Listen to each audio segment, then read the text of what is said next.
The other day, my son came up to me and asked, Mommy, can I go weed the garden? And I was like, what are you talking about? And it really stopped me in my tracks. But what was so interesting about it is that I knew he wasn't doing just for cash. He was starting to understand something that really most adults don't understand. And it's that you really don't get paid for showing up, you get paid for delivering value about something or to someone.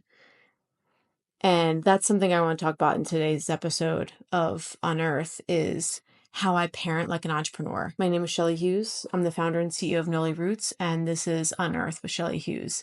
In this podcast, we talk about the wins, losses, and challenges, and most important lessons learned about raising and growing a profitable and passionate brand. So I want to be really clear. I'm not trying to raise entrepreneurs as kids. I have a 1-year-old and I have a 4-year-old. I'm not trying to raise entrepreneurs. I don't necessarily want them to live this lifestyle. But what I'm trying to do is raise kids who understand what it means to provide value to something. And so I think my husband and I have been really intentional about that, about raising kids who understand value. And I really want to emphasize, some real stories in this episode. So first of all, my husband and I are really, really clear that people say, your kids are your top priority. For us, our kids are not our top priority.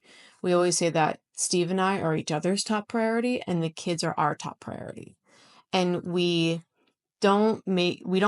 we say it to the kids too, and we don't say that because, we want our kids to be second, but we really say that to each other and to our kids and everyone else, because we have to make sure that if our marriage isn't strong, then the entire family infrastructure isn't going to be strong.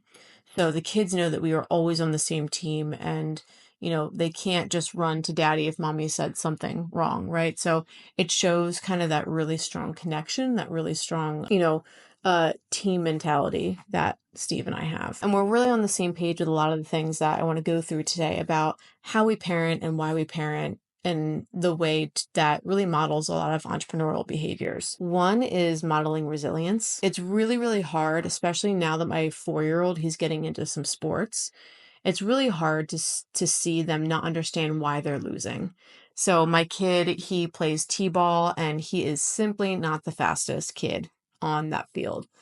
And for a 4-year-old t-ball, when, you are playing defense, what you see is just all the kids from the outfield to the infield. None of them are really in the outfield because no one can hit that hard.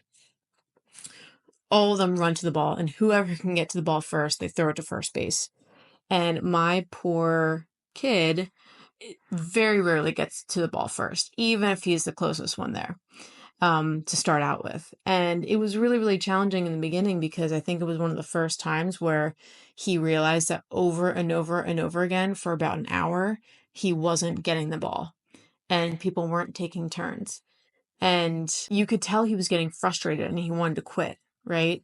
And, that's a really good example of just how, we try to model resilience and teach about resilience, about like, hey, you have to be out there with your team.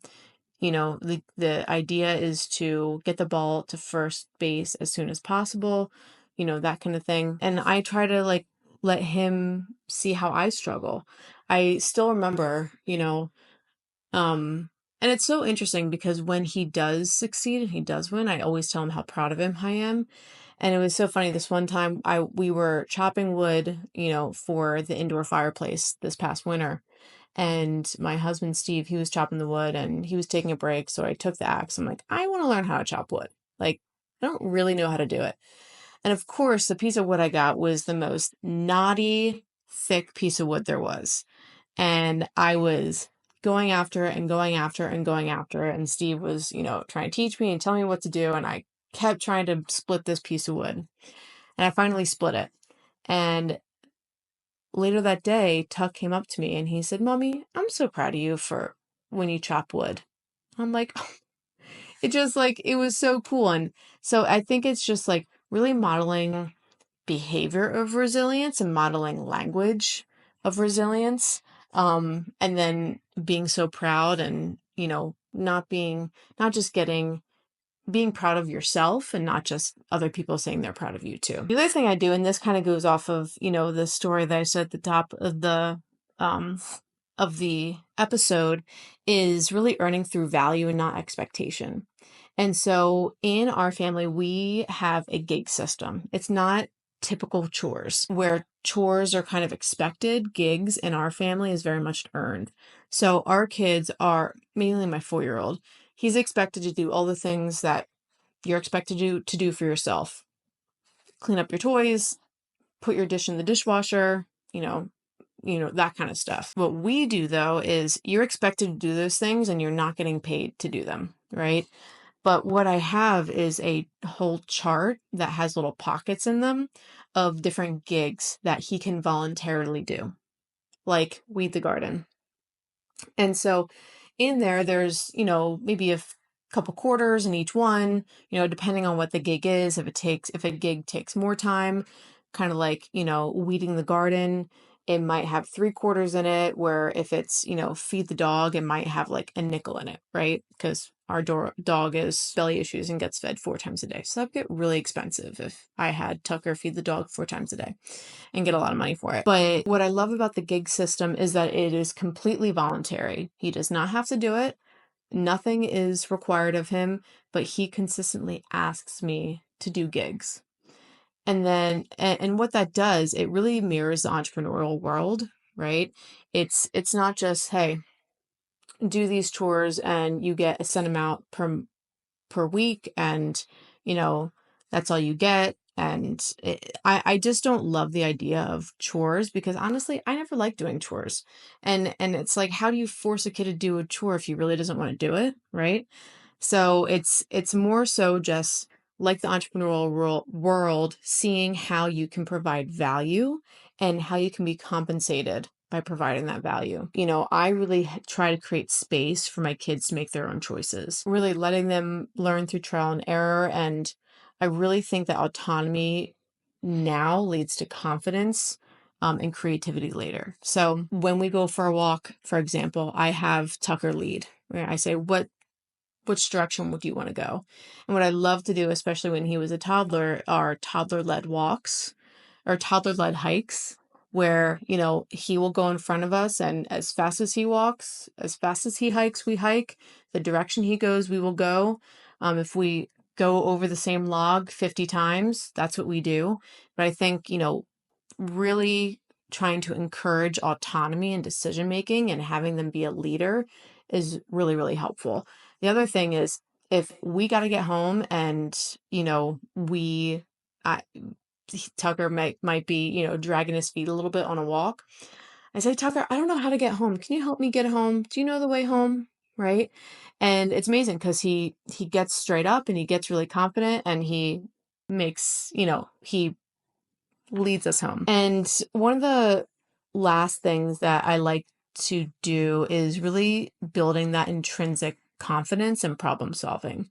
So it's really, really easy, especially if you are impatient or you're rushing or whatever, to just do the thing for the kid, right? They're having a problem, they're getting frustrated, and you just want to, they're trying to get their shoes on and they're not doing it well. And you were like, we just have to get in the car. It's super easy to just do it for them. And what I really try to do is give us ample amounts of time, so I don't really feel rushed. Because I feel like that's so crazy, right? Like, as adults, we know how long it's going to take to do something for ourselves. And when our kids don't fit within that time frame, we get frustrated, and then the kids get stressed, and then no one's happy, right? So I really try to give us ample amounts of time to accomplish a task or get ready before we have to leave. And whenever my kid is struggling, either to like open something or to climb on something or whatever, I really encourage Tucker. This is mainly Tucker, because my 1-year-old, he's one, he's still a baby. I really encourage him, like, you can do it yourself. You can do it. I'll be right here. Like, you can do it. Maybe give them, pointers on what to do, but I really try not to jump in when they're struggling. And it's really interesting. Even now, he wants to do things on his own. When he's working on something and I, even offer help, he doesn't want my help. And I think that's really created that intrinsic problem solving element that a lot of kids honestly nowadays don't really have, because parents, don't want to see their kids struggle, right? And what does that do for them in the future? They don't really understand what struggle is, and they become adults, and then adulthood, slaps them across the face. The other thing I really like in, instilling that intrinsic confidence is really not giving him a whole ton of like outward affirmation, right? Affirmation from the outside. And I know this is like a whole thing. Like, I'm not telling you don't tell your kid good job, right? 'Cause I tell my kid good job all the time. But, if my kid comes home with paintings all the time and he has them from me, right? And if every time I say, "Oh, I love the blue that you did. I love, I love this painting." I ask him questions about it. I'm like, "Oh, why did you paint, the doggy blue? That is so cool." Like, "Oh, what two colors did you combine to create that green color? That's so unique. That's such a unique green color.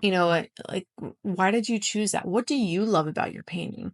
And I think it really it allows us to have a conversation that's more so than, "Tucker, what'd you do at school today?" And he's like, "I don't know." Because it's such a big question for a kid. But if he brings home something, he's able to really talk about and explain it. And he's proud of it, and not just wanting me to be proud of him for what he did, right? That's another thing I do a lot, when I want to have a conversation with him and I want him to try to really use his language more. I don't ask him like, "Hey, what'd you do at school today?" Because that's such a big question for a toddler. What I do is I say, "What did your hands do today? What did your hands touch today? What did you do with your hands?" Or like, "What did you see today at school?" Or, "Who was really, really kind to you at school today?" Or, "Who did you share with today at school?" And that's a really specific question that he can grapple with, and try to have an answer for. And it's much easier for him to talk about things like that than a big question about like, "What did you do today?" Because for him, he's at school at 8:45 in the morning. That's a long day for him to really think about, pick one thing that he did. So here's the thing. My goal isn't to make mini CEOs. As much as I want my kids to be entrepreneurs, it's really hard and it's not for everyone, and that's okay. But what I'm trying to do is raise kids to figure out how to think for themselves, how to build things, and really how to be responsible for themselves and others around them. So they just become really good and cool citizens and mature adults that I don't always see all the time. So that's my 2 cents on parenting and entrepreneurship, and how I kind of use some of the entrepreneurial elements that I use in every day at work with my kids. So I would love to hear what you think. Please comment below, follow along. I talk about entrepreneurship, I talk about marketing in this podcast, and honestly, send this to someone that you think would benefit. But I'll talk to you next time.